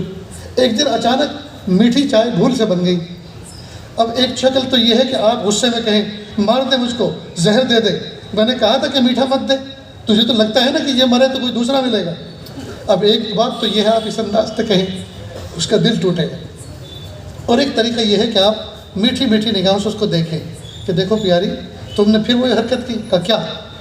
کہ تم نے چائے بنانے کے بعد اپنی انگلی کیوں ڈبوئی اس میں، وہ میٹھی ہو گئی۔ تمہاری انگلی اتنی شہد میں ڈوبی ہوئی میٹھی ہیں کہ پھیکی چائے میں اگر انگلی ڈال دو تو وہ میٹھی ہو جاتی، تم نے وہی حرکت کی، انگلی ڈالی اور یہ میٹھی ہو گئی۔ اب آپ نے یہ اس انداز سے بات کہی تو آپ نے ان کو بات بھی کہہ دی کہ میٹھی نہیں ہونی چاہیے، پھیکی ہونی چاہیے، اور بات بھی اس انداز سے کی کہ دل میں ان کے محبت کی گدگدی ہو گئی۔ میرے بھائیوں، گھر کو جنت کا نمونہ بنا۔ یہ ہمارے بچوں کی ماں ہے، یہ ہماری دھوبن ہے، کپڑے دھوتی ہے، یہ ہماری کک ہے، بھٹیارن ہے، ہمیں کھانا پکاتی ہے، یہ ہماری گھر کی بھنگن ہے، گھر کو صاف کرتی ہے۔ اتنی ساری حیثیتوں کے ساتھ یہ ہمارے ساتھ زندگی گزار رہی ہے کہ ہم اس کے نخرے کچھ برداشت نہیں کر سکتے، کچھ اس کی بات برداشت نہیں کر سکتے۔ یاد رکھنا ٹیڑھی پسلی سے پیدا ہوئی ہے، کچھ نہ کچھ اس کے مزاج میں ٹیڑھا پن ہے۔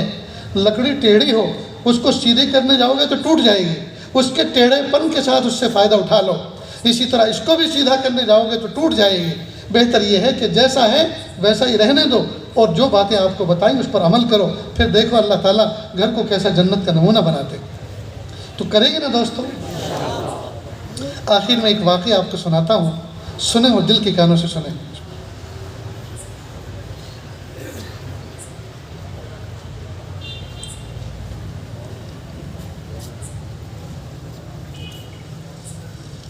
دوستو ہم اپنے بیہیو اور اپنے برتاؤ، چال چلن، رہن سہن کی وجہ سے معاشرے میں بدنام ہوتے جا رہے ہیں، اور بدنام اس لیے ہو رہے ہیں کہ اسلام کی جو روشن تعلیمات ہیں نہ سیکھ رہے ہیں، نہ سمجھ رہے ہیں، نہ اس پہ عمل کر رہے ہیں۔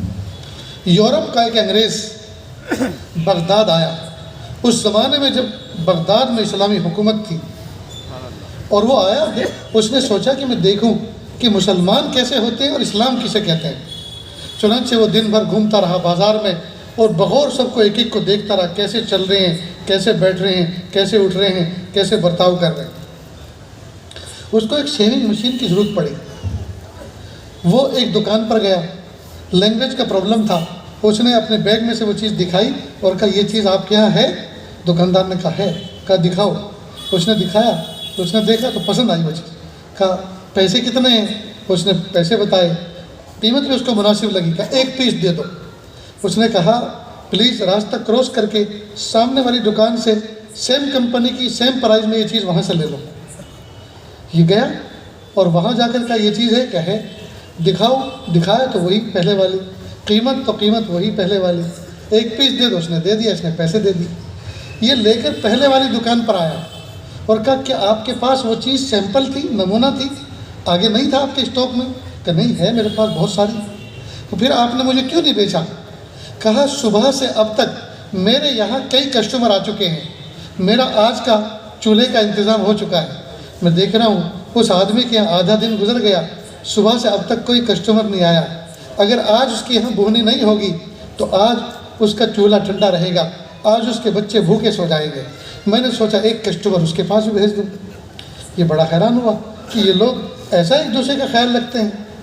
پھر یہ چلتا رہا، گھومتا رہا، اس کو بھوک لگی، ایک ہوٹل میں گیا، نیچے دسترخوان بچھا کے کھلانے کا معمول تھا، آرڈر دے کر ہاتھ دھو کے بیٹھ گیا۔ جب اس کی ڈش آئی، کھانا شروع کیا، سامنے ایک نوجوان تھا جو اس کو بار بار غور سے دیکھ رہا تھا۔ جب یہ اس کو دیکھتا تو اپنی نظریں نیچی کر لیتا۔ وہ پہلے سے کھا رہا تھا، کھا کے چلا گیا۔ جب یہ کھانا کھا کر فارغ ہو کر ہاتھ دھو کر اپنا بل پے کرنے کے لیے کاؤنٹر پہ گیا تو کاؤنٹر والے نے کہا آپ کا بل پے آف ہو چکا۔ کہا کس نے پے کیا؟ کہا وہ جو آپ کے سامنے نوجوان بیٹھا تھا اس نے پے کیا۔ کہا وہ میرا کیا لگتا ہے کہ وہ آپ کا لگتا تو کچھ بھی نہیں، لیکن اس نے مجھ سے ایک بات کہی، وہ یہ کہ یہ آدمی جو میرے سامنے بیٹھ کے کھا رہا تھا یہ ہماری کنٹری کا نہیں لگتا، یہ مہمان معلوم ہوتا ہے، یہ مہمان معلوم ہوتا ہے، اور مہمان کو کھلانے کی تو فضیلت ہے، لہٰذا اس کی مہمانی، اس کی میزبانی کا شرف میں حاصل کرنا چاہتا ہوں، لہٰذا ان کا بل ان سے مت لینا، میں پے کرتا ہوں۔ اور وہ یہ کہہ کے چلا گیا۔ کہا وہ کدھر کو گئے ہیں؟ میں ان کو تھینک یو اور شکریہ کہنا چاہتا ہوں۔ کہا وہ تو پتہ نہیں کدھر کو چلے گئے، انہوں نے اس بات کا انتظار بھی نہیں کیا کہ وہ آپ کے تھینک یو اور شکریہ کے کلمات سن کر جاتے، وہ اس کا بدلہ قیامت کے دن لے لیں گے۔ وہ لوگ خدمت خلق کرتے تھے اور اللہ کے لیے کرتے تھے، اللہ کے لیے کرتے تھے۔ آخری بات، حضرت ابوبکر صدیق رضی اللہ تعالیٰ عنہ نے اپنے آفس کے اندر ایک رجسٹر رکھ رکھا تھا، اس کے ایک صفحے پر ان لوگوں کے نام تھے جو محتاج مدینہ تھے، جن کو فزیکلی کسی کی ہیلپ کی ضرورت تھی، اور دوسرے صفحے پر ان لوگوں کے نام تھے جنہوں نے ان کی خدمت کے لیے اپنی خدمت کے لیے پیش کیا تھا۔ حضرت عمر فاروق اعظم رضی اللہ تعالیٰ عنہ کے آفس گئے، وہ رجسٹر کھول کے دیکھا تو دیکھا کہ آخر میں ایک بڑھیا کا نام ہے، ایڈریس پتہ لکھا ہے، لیکن خدمت کرنے والے خانے میں کسی نے اپنی خدمت کے لیے اپنا نام پیش نہیں کیا۔ تو انہوں نے سوچا حضرت عمر فاروق اعظم نے یہ بہت اچھا خدمت کا سنہری موقع ہے، میں ان کی خدمت کروں گا۔ تو انہوں نے پوری لوکیشن کو اپنے ذہن میں بٹھایا، اور جب شام ہوئی، اندھیرا ہوا، ان کے دروازے پہ گئے، دستک دی، کہا کون؟ اندر سے ایک بوڑھی عورت کی آواز آئی، کون؟ کہا میں عمر بن خطاب ہوں۔ کہا کیوں آئے؟ کہ خدمت کے لیے۔ کہ خدمت تو کرنے والا کر کے جا چکا۔ کہ وہ کون تھا جو خدمت کر کے جا چکا اور رجسٹر میں اس نے نام بھی نہیں لکھوایا امیر المومنین کے؟ کہ وہ تو مجھے معلوم نہیں، آج تک میں نے نہ پوچھا نہ بتایا نہ اس کی ضرورت محسوس کی، بس وہ آتے ہیں، دستک دیتے ہیں، سلام کرتے ہیں اور کہتے ہیں امی پردہ کر لو، خادم آ گیا ہے۔ پھر وہ آنگن میں جھاڑو لگاتے ہیں، چولہے کے پاس لکڑی جمع کر کے جاتے ہیں، خالی برتنوں میں پانی بھر کے جاتے ہیں، بس اتنی خدمت کی ضرورت ہے۔ پھر وہ جب جاتے ہیں تو سلام کرتے ہیں اور کہتے ہیں اماں کنڈی لگا لو، پردہ ختم ہو چکا، میں جا رہا ہوں۔ وہ جب چلے جاتے ہیں تو میں کنڈی لگا لیتی ہوں۔ دوسرے دن حضرت عمر فاروق اعظم رضی اللہ عنہ وقت سے پہلے کہیں جھاڑیوں میں چھپ کے بیٹھ گئے۔ آنے والا شخص اندھیرے میں آیا، چپل بھی اس نے اپنے ہاتھ میں رکھی تھی تاکہ چپل کی آہٹوں سے بھی کسی کو پتہ نہ چلے۔ دروازے پہ دستک دی اور کہا امی دروازہ کھولو، میں خدمت کے لیے آیا ہوں۔ خدمت کر کے جب جانے لگے، امیر المومنین حضرت عمر بن خطاب رضی اللہ عنہ راستہ روک کے کھڑے ہو گئے تو دیکھتے کیا ہے، سامنے ابوبکر صدیق رضی اللہ تعالیٰ عنہ امیر المومنین کھڑے ہوئے۔ امیر المومنین آپ؟ کہ جی ہاں میں۔ کہ آپ نے بڑھیا کی خدمت کے خانے میں، خادموں کے خانے میں اپنا نام بھی نہیں لکھا؟ کہ اے میرے بھائی عمر بن خطاب، جس کے لیے کرتا ہوں وہ میرا بھی نام جانتا ہے، میرے باپ دادا کا بھی جانتا ہے، لکھنے کی کیا ضرورت؟ دوسروں کے نام میں نے لکھوائے ہیں اپنی انتظامی سہولت کے لیے، تاکہ اگر کوئی ایبسینٹ ہو غیر حاضر تو اس کی جگہ دوسرے کو ایڈ کیا جا سکے۔ اب جب کہ مجھے ہی خدمت کرنی ہے تو مجھے کس کو دکھانا ہے؟ اور جس کے لیے کرتا ہوں وہ میرا بھی نام جانتا ہے، میرے باپ دادا کا بھی جانتا ہے۔ دیکھو دوستو، وہ کرتے تھے اور چھپتے تھے، اور ہمارے زمانے میں کرتے کچھ نہیں اور چھپتے بہت ہیں۔ کرتے کچھ نہیں اور چھپتے بہت ہیں، یہ ہے فرق ان میں اور ان میں۔ اس لیے دوستو، چھپ چھپ کے لوگوں کی سیوا کرو، خدمت کرو، لوگوں کے دلوں پہ بادشاہت کرو۔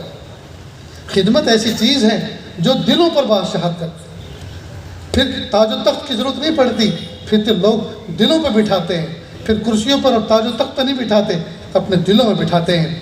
اور جو لوگ کرسیوں پر آ کر اور منتخب ہو کر لوگوں کی منشا اور مرادوں کے مطابق کام نہیں کرتے، لوگ ان کو پیروں میں گرانا بھی جانتے ہیں۔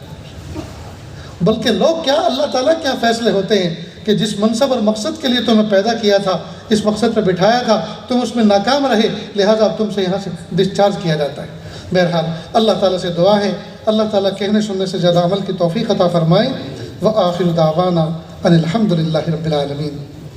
میں تمام شہر کے آنے والے دور دراز سے اور محلوں سے اور قریوں سے آنے والے لوگوں کا شکریہ ادا کرتا ہوں انتظامیہ کی طرف سے، اور ہمارا جو پولیس پرشاسن کھڑا ہوا ہے ہماری حفاظت کے لیے اور بدامنی نہ ہو اور ٹریفک کو کنٹرول کرتے ہیں، ان لوگوں کے دوستوں بڑی قربانیاں ہیں۔ یہ خاکی وردی پہنے میں بدنام تو بہت ہیں لیکن کام بھی تو ان کے ذمہ بہت ہیں، بدنام تو بہت ہیں لیکن کام بھی تو ان کے ذمہ بہت ہیں۔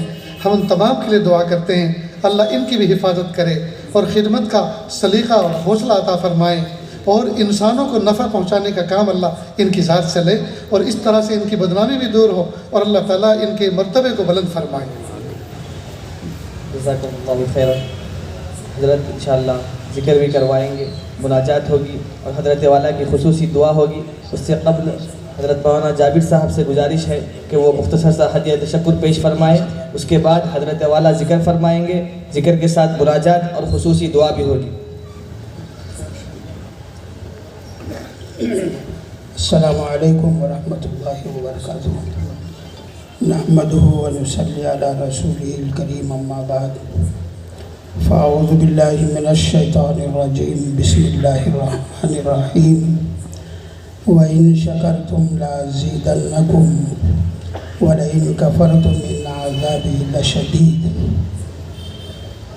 قابل احترام حضرات علماء کرام، مہمان خصوصی، مجھے حکم ہوا ہے کہ میں سبھی کا ہدیہ تشکر ادا کروں۔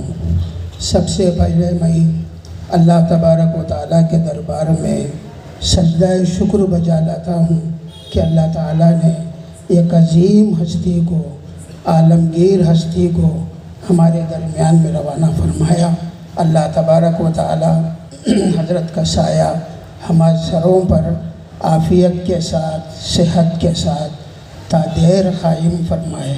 بڑی دور سے حضرت تشریف لائے ہیں، میں حضرت کا تہہ دل سے شکریہ ادا کرتا ہوں، اور ہم بڑے سعادت مند لوگ ہیں کہ اللہ حضرت نے شروع میں ایک جملہ ارشاد فرمایا کہ کرنول والوں سے مجھے بڑی محبت ہے۔ ہم بڑے سعادت مند ہیں، اس بات پر میں حضرت کا دوبارہ شکریہ ادا کرتا ہوں۔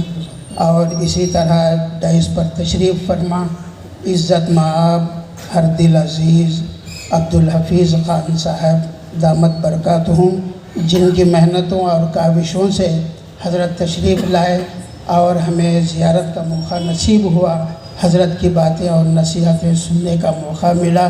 میں ایم ایل اے صاحب کا بھی تہہ دل سے شکریہ ادا کرتا ہوں، اور انتظامیہ میں مجلس العلماء والائمہ اور دیگر ذمہ دار حضرات نے آج کے جلسے کے انعقاد کے لیے بڑی کوششیں فرمائی۔ میں ان سبھی کا بھی تہہ دل سے شکریہ ادا کرتا ہوں۔ بہنیں اور آپ سب بہت دیر سے حضرت کی باتیں سن رہے تھے، آپ کا بھی میں تہہ دل سے شکریہ ادا کرتا ہوں۔ اور ایک بات عرض کرنا چاہتا ہوں، حضرت کی تقریر سے اور حضرت کی نصیحتوں سے ایسے معلوم ہو رہا ہے کہ انوار رمضان، برکات رمضان اور رمضان کی ساری سعادتیں گویا ابھی سے شروع ہو گئی ہیں۔ حضرت کا بار بار ہمارے شہر کے لیے تشریف لانا اللہ تبارک و تعالیٰ اس طرح انتظام فرمائے۔ نام بنام میں سبھی کا شکریہ ادا کرتا ہوں۔ حاضری پر آپ سب کے حق میں دعا گو ہوں کہ اللہ تعالیٰ آپ سبھی کو خوب جزائے خیر نصیب فرمائے۔ ایسے عارف باللہ اور ایسے ولیوں کی صحبت میں ہمیں بار بار حاضری کی اللہ توفیق نصیب فرمائے۔ وآخر الدعوانا الحمدللہ۔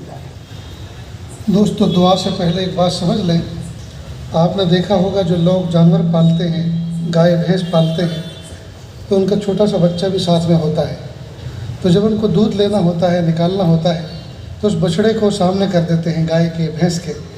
بھینس اپنے بچے کو دیکھتی ہے، اس کی ممتا جوش میں آ جاتی ہے، وہ اپنا سارا دودھ تھنوں میں ریلیز کر دیتی ہے۔ بچہ تھوڑا سا پیتا ہے، مالک اس کو ہٹا کے ایک طرف باندھ دیتا ہے، بقیہ دودھ اپنے برتن میں نکال لیتا ہے۔ ٹھیک اسی طرح ہم دعا سے پہلے تھوڑا سا ذکر کر لیں تاکہ اللہ کی رحمت جوش میں آ جائے، دل ہی دل میں استغفار کر لیں، اللہ سے معافی مانگ لیں تاکہ اللہ سے معاملہ صلح صفائی کا ہو جائے۔ اس کے بعد انشاءاللہ دعا کریں گے۔ تھوڑی دیر کے لیے آنکھوں کو بند کر لیں، سر کو جھکا لیں دنیا اور دنیا میں جو کچھ ہے اس سے ہٹ کٹ کے اللہ کی یاد میں ڈوب جائیں. نیت کریں اللہ کی رحمت آ رہی ہے، میرے دل میں سما رہی ہے، میرے دل سے گناہوں کی ظلمت و سیاہی دور ہو رہی ہے، میرا دل کہہ رہا ہے اللہ اللہ اللہ. جب انسان اپنی ظاہر کی آنکھوں کو بند کرتا ہے اور اپنے دل کی آنکھوں کو کھولتا ہے تو انسان کی زندگی میں، گزری ہوئی زندگی میں جو گندگی ہے وہ سب نظر آتی ہے. آج ہم ان گندگیوں پر نظر کر کے اللہ سے سچی معافی مانگ لیں، توبہ کر لیں اور دو آنسو بہا کر ندامت کے اللہ کو خوش کرنے کی کوشش کریں.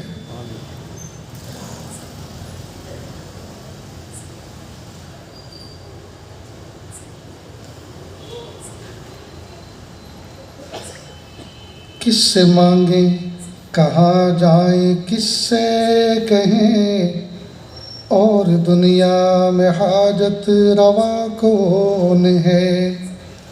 سب کا داتا ہے تو، سب کو دیتا ہے تو، اور بندوں کا تیرے سوا کون ہے. رزق پر جس کے پلتے ہیں شاہ و گدا، تجھ احد کے سوا دوسرا کون ہے. کون مقبول ہے کون مردود ہے، کون مقبول ہے کون مردود ہے. بے خبر کیا خبر تجھ کو کیا کون ہے. جب تلیں گے عمل سب کے میزان پر، جب تلیں گے عمل سب کے میزان پر، تب کھلے گا کہ کھوٹا کھرا کون ہے. جب تلیں گے عمل سب کے میزان پر، تب کھلے گا کہ کھوٹا کھرا کون ہے. اے فقیر اس کو تو فضل باری سمجھ، اے فقیر اس کو تو فضل باری سمجھ، ورنہ تیری طرف دیکھتا کون ہے. کس سے مانگیں کس سے مانگیں کہاں جائیں، کس سے کہیں، اور دنیا میں حاجت روا کون ہے. سب کا داتا ہے تو، سب کو دیتا ہے تو، اور بندوں کا تیرے سوا کون ہے.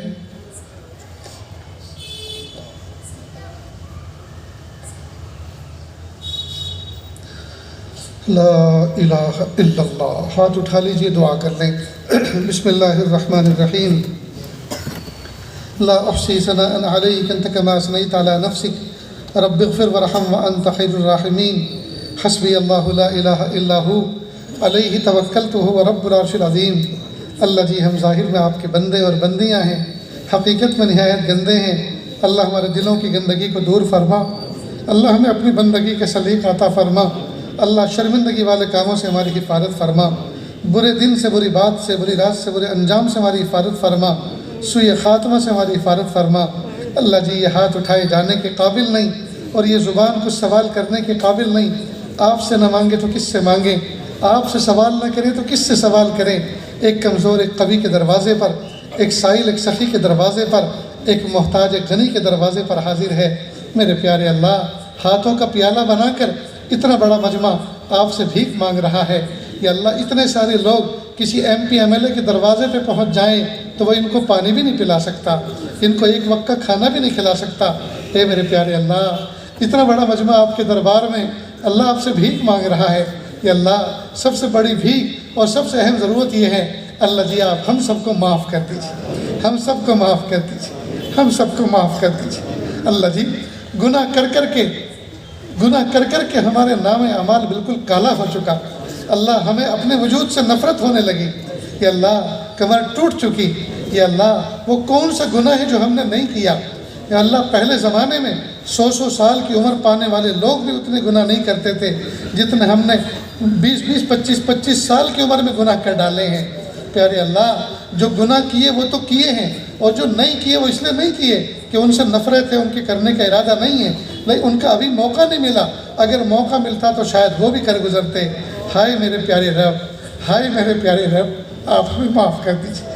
اللہ، یہ نوجوان بچے، یہ گرم خون یہ انٹرنیٹ کے ڈسے ہوئے، یہ واٹس ایپ کے ڈسے ہوئے، انسٹاگرام کے ڈسے ہوئے، یہ میرے پیارے اللہ آج آپ سے معافی مانگ رہے ہیں۔ اللہ جی رمضان آنے سے پہلے معاف کر دیجیے، شب برات آنے سے پہلے معاف کر دیجیے، معاف کر دیجیے میرے پیارے رب، معاف کر دیجیے سونے رب۔ اللہ جی دھوبی کی دکان پر لانڈری والے کے یہاں میلے کپڑے لے کر جاتے ہیں، وہ مسکراتے ہوئے لیتا ہے اور خوشی خوشی صاف کر کے دیتا ہے۔ آج تک کسی دھوبی نے، لانڈری والے نے کپڑے میلے لینے والوں کو، لے کر آنے والوں کو یہ نہیں کہا تم میلے کیوں لے کر آتے ہو۔ وہ جانتا ہے لوگوں کا کام میلے کرنا ہے اور میرا کام صاف کرنا ہے۔ اللہ جی میلے دل لے کر اس دربار میں بیٹھے ہیں، اے میرے پیارے رب مت پوچھئے میلے دل لے کر کیوں آئے ہو، اس کا کوئی جواب ہمارے پاس نہیں، ہم تو ہیں ہی بندے، ہم تو ہیں ہی گندے۔ اللہ جی معاف کر دیجیے، معاف کر دیجیے، معاف کر دیجیے، معاف کر دیجیے، سونے رب معاف کر دیجیے، اچھے رب معاف کر دیجیے، اچھے اللہ معاف کر دیجیے۔ اگر آپ سارے گناہوں کو آپ معاف کر دیں، سارے گنہگاروں کو معاف کر دیں، آپ کا ہاتھ کوئی پکڑنے والا نہیں، آپ سے کوئی پوچھنے والا نہیں۔ اور پیارے اللہ اگر آپ معاف نہ کریں اور سب کو جہنم میں ڈال دیں، یا اللہ یہ آپ کا عین انصاف ہے، یہ آپ کا عین انصاف ہے۔ میرے پیارے رب آپ کرم کا معاملہ فرمائیے، رحم کا معاملہ فرمائیے اور معاف کر دیجئے۔ اللہ جی قیامت کے دن میدان محشر میں ہم میں سے اگر ایک کو 1 بائی 1 آپ نے اپنے قریب بلایا اور پردے میں چھپا کر کہا اے میرے بندے تو نے دنیا میں جتنے گناہ کیے تھے ہم نے اپنے فرشتوں کے ذریعے سے اس کی ایک مووی بنوائی تھی، اس کی ویڈیو بنوائی تھی، کیا تو یہ چاہتا ہے کہ اس کو ڈسپلے کر کے سارے محشر والوں کو دکھا دیں، یا اس بات کو پسند کرتا ہے کہ یہ نہ کیا جائے اس کے بدلے میں تو جہنم میں چلا جائے؟ تو پیارے اللہ ہم میں سے کوئی مائی کا لال ایسا نہیں ہے جو کہے کہ ڈسپلے کر دو مجھے کوئی پرواہ نہیں ہے۔ میرے پیارے اللہ سب کانپ جائیں گے اور کہیں نہیں نہیں پیارے اللہ بہت بڑی رسوائی ہو جائے گی، آپ مجھے جہنم میں بھیج دیں مجھے منظور ہے، لیکن یہاں لوگوں کے سامنے کی رسوائی منظور نہیں ہے۔ کیوں؟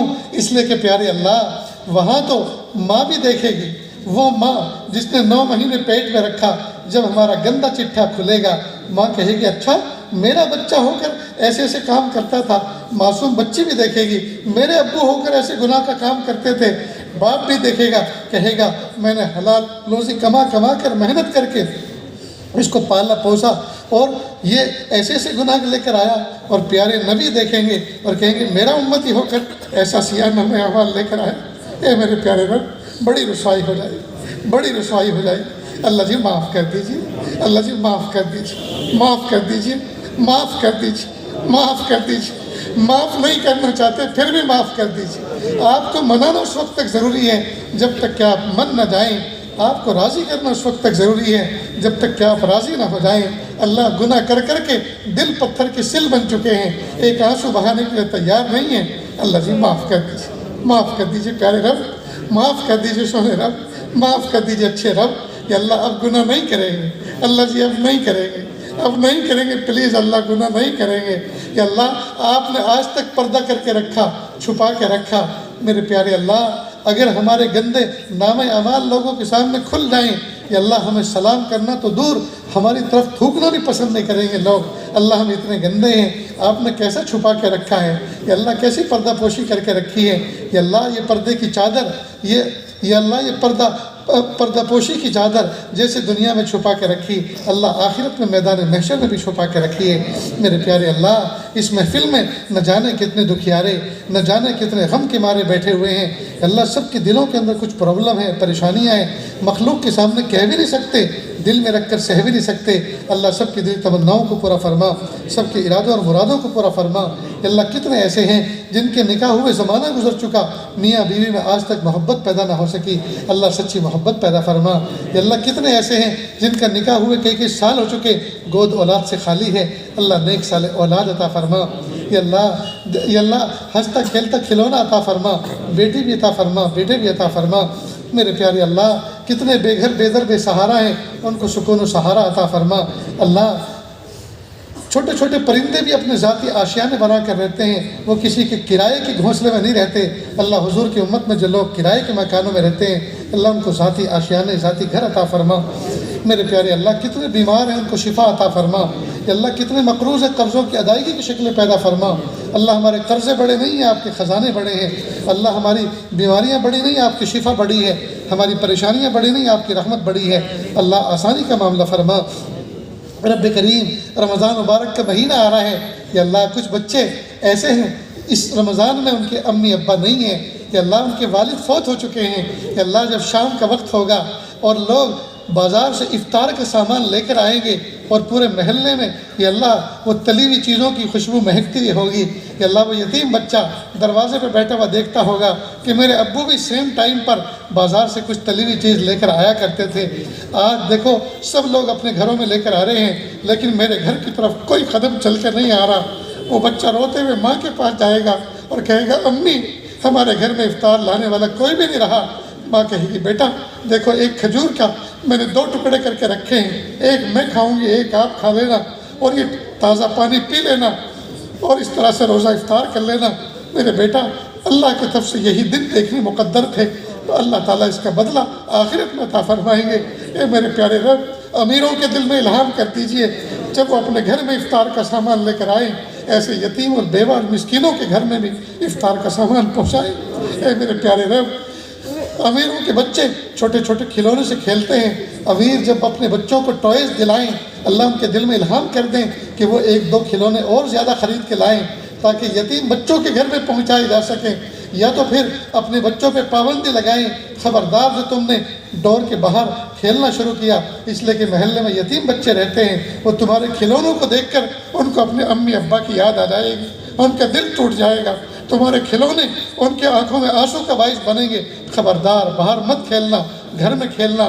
میرے پیارے اللہ ہمیں اپنے بچوں کی تربیت کی توفیق عطا فرما، اور پیارے اللہ جب عید کے دن قریب آئیں گے امیروں کے بچے ان یتیم بچوں کو چھیڑیں گے، دیکھو ہمارے ابو ہمارے لیے شوز لے کر آئے، ہمارے ابو ہمارے لیے شیروانی لے کر آئے، ہم عیدگاہ کے اندر یہ لباس پہن کے جائیں گے۔ وہ بچہ روتے ہوئے ماں کے گلے لگے گا اور کہے گا امی سب کے گھر میں عید کے کپڑے آ گئے، ہمارے کون لا کے دے گا؟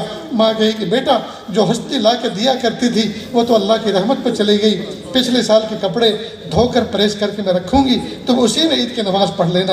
اے میرے پیارے رب ایسے موقع پر جب اپنے بچوں کے لیے ہم کپڑے خریدیں، ایسے یتیم اور مسکین بچوں کے لیے بھی یا اللہ ہم خریدنے والے بنیں، یا اللہ ایسی شان اور توفیق عطا فرما۔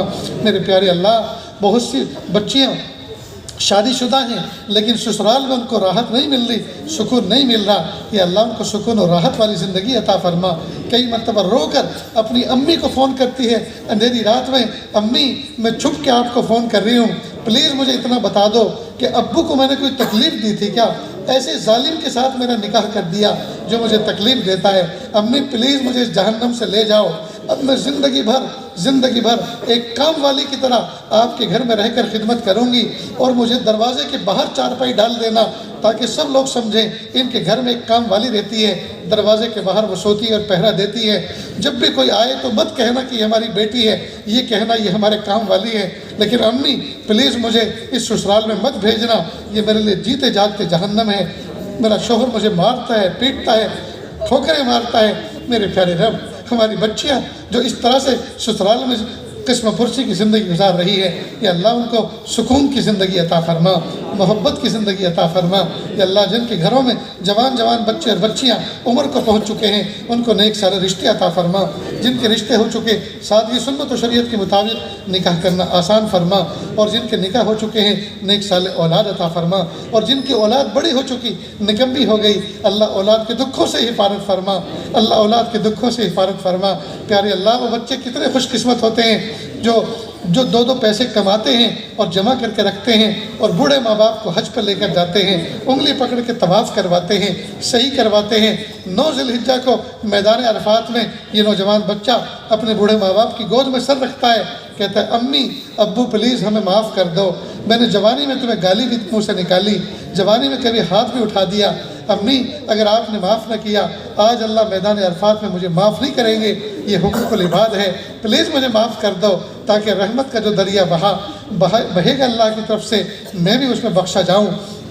بوڑھے ماں باپ کہتے ہیں بیٹا تیری برکت سے ہم یہاں تک آئے، بھلا یہ کیسے ہو سکتا ہے ہم تجھے معاف نہ کریں، وہ تو تیری نادانی تھی، ہم نے کب سے تجھے معاف کر دیا۔ پھر یہ نوجوان بچہ ایک گوشے میں جا کر پیارے اللہ آپ سے مناجات کرتا ہے کہ اللہ اس محفل میں جتنے نوجوان بچے بیٹھے ہوئے ہیں ان کو اسی طرح اپنے بوڑھے ماں باپ کو میدان عرفات میں کھڑا کر کے ان سے معافی مانگنے والا بنا دیجئے کہ اللہ وہ بچے کتنے خوش قسمت ہوتے ہیں۔ اللہ ایسی شان اور توفیق عطا فرما دیجئے۔ میرے پیارے رب، میرے سہنے رب، میرے اچھے رب، رات کی تاریکی میں آپ سے بھیک مانگ رہے ہیں۔ اللہ رات کی تاریکی میں اگر کوئی فقیر امیروں کے محلے میں جا کر گلی کوچے میں صدا لگائے، او اونچے دروازے والوں، او اونچی کھڑکی والوں، میں شہر کرنول میں ایک مسافر فقیر ہوں، تمہارے بس اڈے پہ سویا ہوا تھا، بھوک نے مجھے سونے نہ دیا، میں رات کے 12 بجے رات کی تاریکی میں تم سے بھیک مانگنے آیا ہوں، تو ظالم سے ظالم آدمی بھی اٹھے گا، بیوی کے منڈے پکڑ کے اٹھائے گا، پیاری اٹھ دیکھ کوئی سچا فقیر آیا ہے، بھوک کا روٹی کا سوال کر رہا ہے۔ اللہ جی رات کی تاریکی میں کوئی روٹی کا سوال کرے تو اس کی جھولی روٹی سے بھر جاتی ہے۔ اللہ ہم اس وقت آپ سے روٹی کا سوال نہیں کر رہے، اس لیے کہ روٹی کا فقیر مخلوق کے دروازے سے کبھی خالی نہیں لوٹا کرتا۔ اللہ ہم تو ہدایت کا سوال کر رہے ہیں، ہدایت ملتی ہے صرف آپ کے دروازے سے، اور اگر آپ نے نہ دی تو دنیا کی کوئی طاقت ہدایت دے نہیں سکتی۔ اللہ کامل ہدایت عطا فرما، کامل ہدایت عطا فرما، اللہ کامل ہدایت عطا فرما۔ میرے پیارے اللہ ماں باپ کا خدمت کرنے کا حوصلہ عطا فرما، بچوں کی بہترین تربیت کرنے کا یا اللہ سلیقہ عطا فرما۔ اللہ ہمارے ملک کی سرحدوں کی حفاظت فرما، یا اللہ ہمیں اچھے حکمران عطا فرما، یا اللہ کرپشن کا خاتمہ فرما، یا اللہ صحیح وقت پر صحیح فیصلہ لینے کی حکمرانوں کو توفیق اور ہدایت عطا فرما۔ یا اللہ جو ہمارا پولیس کا محکمہ ہے، یا اللہ راتوں کو جاگتے ہیں اور دنوں میں دھوپ میں کھڑے رہتے ہیں، میرے پیارے اللہ ان کو عزت عطا فرما، اچھی طرح ڈیوٹی کرنے کی توفیق عطا فرما، رشوت کا خاتمہ فرما، اور ان کے مرتبے میں اور ان کی تنخواہوں میں اضافہ فرما۔ یا اللہ ان کو عزت عطا فرما۔ میرے پیارے رب اسی طرح اس محفل میں جتنے لوگ ایسے بیٹھے ہیں جو دکھیارے ہیں، غم کے مارے ہیں، کسی سے کہہ بھی نہیں سکتے اور دل میں رکھ کر سہ بھی نہیں سکتے، اللہ تمام کی دلی جائز نیک تمناؤں کو پورا فرما۔ اللہ جی مانگنا نہیں آتا، بن مانگے عطا فرما، مانگنے کا ڈھنگ اور سلیقہ عطا فرما۔ وصلی اللہ تعالی علی خیر خلقہ محمد و آلہ و اصحابہ اجمعین برحمتک یا ارحم الراحمین۔